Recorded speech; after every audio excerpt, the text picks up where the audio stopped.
Welcome back to Golden Rule Radio, your weekly recap of the precious metals markets. Good to be back on the show. And as always, we're going to kick it off with a deep dive from a chart analysis standpoint with Miles. And Miles, why don't we just start with gold? Is there anything to talk about this week, or has it just been ho-hum?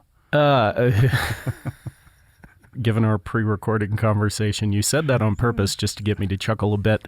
I'm going to open by saying I think in the almost 18 years that I've been here, I think the last month in price action in the gold chart might be some of the most fascinating stuff I've seen maybe ever. Nice. Just across the board. I don't know. Maybe it's just me. Maybe it's the way I look at these things.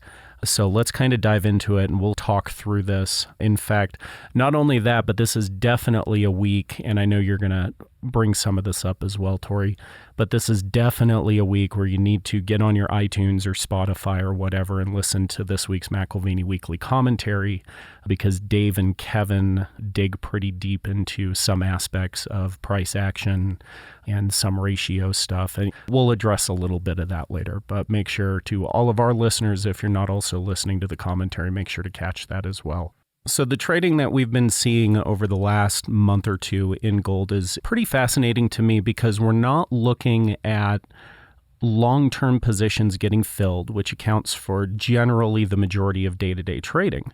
What we've actually been seeing here is with these multiple significant higher highs, I mean $100 range, and down to now this potential triple bottom that we saw here, what you're seeing here is day-to-day, minute-to-minute fist fighting between bulls and bears. This is reactionary trading. Gotcha. Do you remember the last 2 years where we had this massive trading range between about 1680 on the low end and almost 2100 on the top end? Absolutely. And it was here about 2 months ago that we broke below that 1680 price. After recently hitting the top end of the range in March. Correct. So just in that 6 months, I've got Yeah, just in that 6 months, we're going from 2075.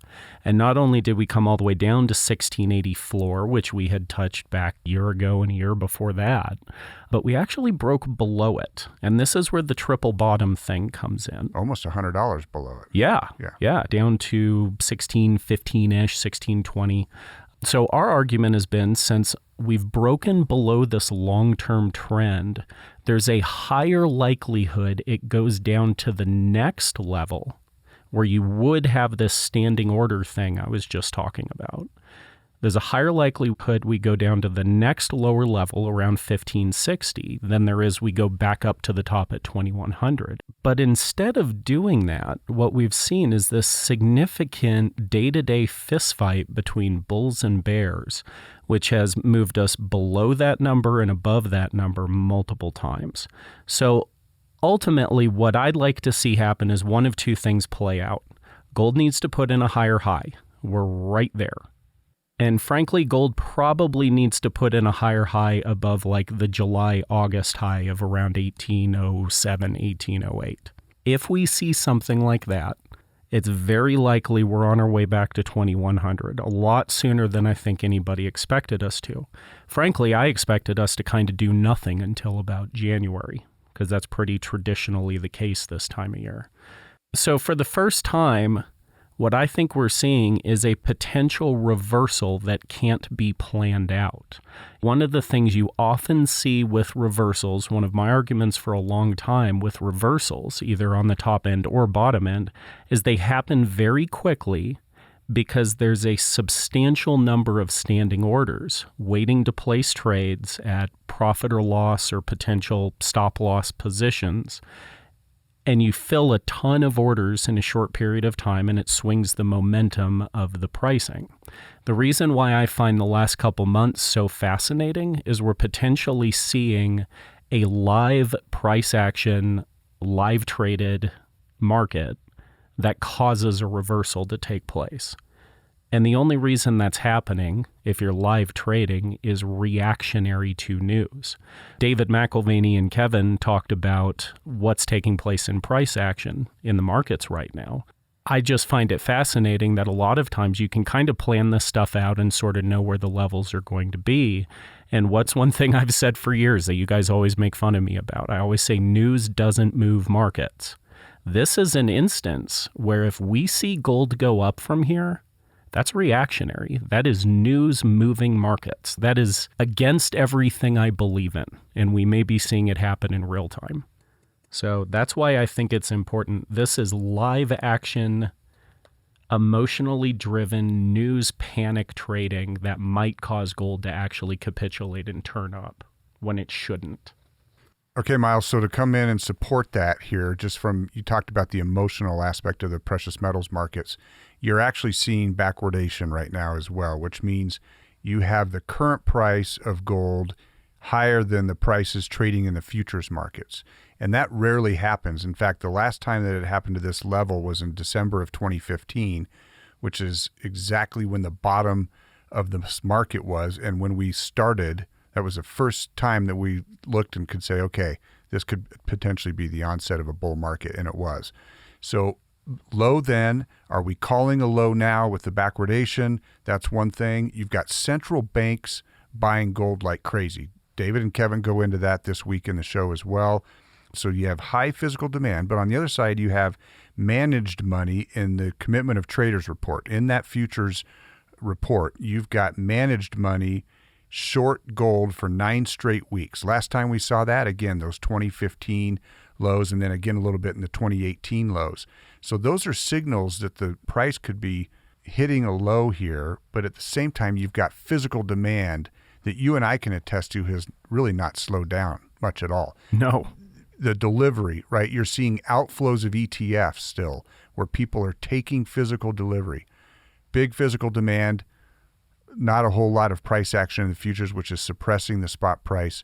That's the conflict that you're talking about too, emotionally. Now, what about silver? Does it tell you another story, or is it kind of holding hands and following suit? Yeah, so silver's interesting because the short-term price action is actually better than gold. You know, looking at the gold chart, gold's still yet to put in a higher high, even though we've had this triple bottom. Silver has also had a triple bottom, but it was more of a head and shoulders pattern, and we've had higher highs. So silver in the short term looks much stronger than gold in that it's doing the things that I would like to see gold start doing. Now, on the other side of that, silver is still below, again, that kind of long-term 2-year trading range, while gold is now above and back into that range. Silver is still below it. So in one way, it seems like gold is starting to hint at bullish reversal. In a completely different way, it seems like silver is starting to hint at bullish reversal. So who knows? Maybe we're just kind of adding ingredients to the pie here. A little bit of gold, a little bit of silver, and a little bit of platinum, which is, if anything looks bullish these days, it's definitely platinum. Up over $1,000 yesterday. That was encouraging, up $18 in one day. We've erased most of that today, unfortunately, here as we record. But you've said that for a number of weeks that platinum looks solid. Platinum is definitely having at least a really strong kind of divergent move back up. You know, platinum has been trailing down since over a year ago. Platinum did not put in a higher high like gold did back in March. So platinum's actually been trending down for over a year. And we've had these divergent moves back up where you'll see platinum come up a couple $100 and then continue the trend. So ultimately, you got to have platinum over $1,200. You know, the last major high was back at the beginning of 2022, $1,200. We haven't come anywhere close to that yet. We need to. But with the strength that you've seen this rise, we've had logarithmic rising bottoms in platinum. That means that every time platinum inches back down, there's less and less people there that think it's going lower. So platinum, sure, I'd like to see maybe 1120 on platinum on the upside, a strong correction back down, 925 to 975, and then move right up to about 1200 from there. So I'm going to put you on the spot here for just a second, and I'm going to ask you to give those same numbers on a decline in gold and silver. What are you seeing in terms of if a certain price doesn't hold, we'll go to X? Well, gold, I think, is pretty easy. That's a move down to 1560, 1565. Silver, we've had a nice run back up in silver now that we're back up into the 20s. So I think we get at least down to the old bottoms. If we exceeded those old bottoms, I'd actually be surprised. I think that 17, 18 mark on silver is pretty solid and could see it come down further with some type of major market catastrophe, like a 2008 market crash. Sure, silver could go lower, but I think 17, 18 is pretty firm on the downside for silver. So before we leave the metals and move into other markets, the emotional aspect of what we're seeing in the physical buying is still clearly evident in silver as well. So we talked a little bit about the gold and futures markets and central banks, but silver demand remains very, very high despite the price not taking off and run. And that's the premium, the difference between what you're paying for something over what the spot price is. And those premiums are still historically very, very high. The demand can barely be met right now. So keep in mind, there is also an emotional equivalent to the physical silver market that we're not really seeing in platinum. The platinum premiums are very normal and just a handful of items with high premiums in gold. But what has happened here this week is we dropped below 80-1 on the gold to silver ratio. We capped out this cycle, it appears, at 95-1. Unless we see the retracements that you call for, it'll be interesting to see if we hold the 95-1 as the ceiling, because coming down to 79 to me indicates that we're clearly in a direction here of a declining ratio and that it could come down much further, affording us another opportunity to make a move between gold and silver. Yeah. Stepping outside of the futures market, you look at the gold eagle to silver eagle ratio, it's like 50. That's right. So there's your discrepancy. It's always amazing what happens when you see the reality of mining production go head to head with the not reality of leveraged and margin futures market buying, and what happens when product actually starts disappearing. So gold and silver buyers know it because you've all been dealing with it in the silver market for 2 years now. The rest of the world will catch up eventually. Well, let's hope this gold floor proves to be just that and that we don't fall down below that. If we were the crypto market right now, we'd be down 11% while we recorded. We're seeing that market get shellacked on liquidity issues. That's never a concern with the precious metals. There's no counterparty risk. There's no third party involved. It's a tier one asset, and that liquidity type of an event just isn't going to be there. As you see general market uncertainty, that's actually good. There's still, in my opinion, a ton of bargains, great value in the physical precious metals markets, and especially when you're looking at other sectors. So wrapping up real quick, just a snapshot at the US dollar and the Dow, because everything revolves around the dollar. The dollar is starting to blow off a little bit of steam here, and we've seen a couple consecutive lower highs and lower lows in the US dollar despite the continued interest rate rises. I'm not in camp dollar's going to crash quite yet. I think what's more likely we're going to see going forward, we'll see if I'm right or not, assuming the show's still on the air in 2 years, probably will be. But I think there's a good chance we move into like 2015 to 2017 dollar pricing, where we seem to have found our high. I remember Robert and Mai's old bet that the dollar's going over 104. I think we may be seeing another bet coming up here soon. Is the dollar going to go up to 116? And maybe the answer is no. What scares me about this is, as you would expect with any type of major manipulation within a market, like manipulating interest rates, you're going to have that initial knee-jerk reaction, which we have now had. And every time they raise interest rates, it's not going to do as much good as the last time they raised interest rates.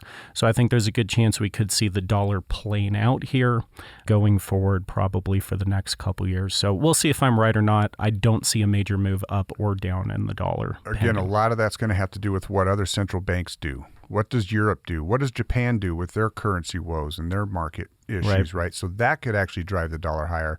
But I'm with you. October 27th and then again Tuesday of this week, we saw the dollar bottom down right at 109.5 twice. So that to me tells me that we're probably due for a little bit of a rally here, and we'll see what happens, whether or not it can hold.